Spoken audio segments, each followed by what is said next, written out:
बह जा एक साइड पे बह जा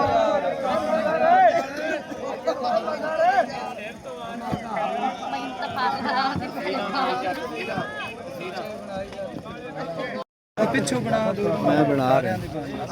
ऐसे ही खुलवा दे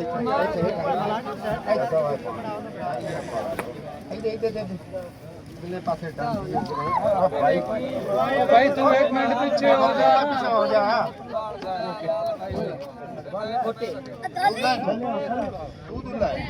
माला होगा तू गत्ती आ जा वो संभाला है तू ले अरे ऐसे ही करने को आ देते हैं तस्वीरें पीछे बनाई जैसे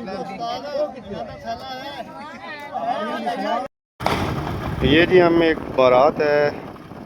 खानदा चक से, इन्होंने नई आबादी जाना है। ये दूल्हा साहिब और दुल्हन बैठी हैं, तो इनको हम खानदा चक से नई आबादी की तरफ छोड़ रहे हैं। और ये अभी अभी बारात अभी पहुंची थी इधर खानदा चक पे, तो इनको हम दूसरी साइड पे लेके जा रहे हैं।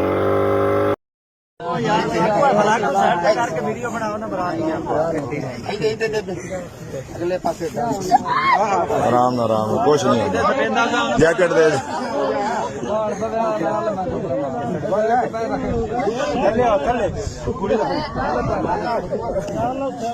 आ जा भी गबरू साहब तुसी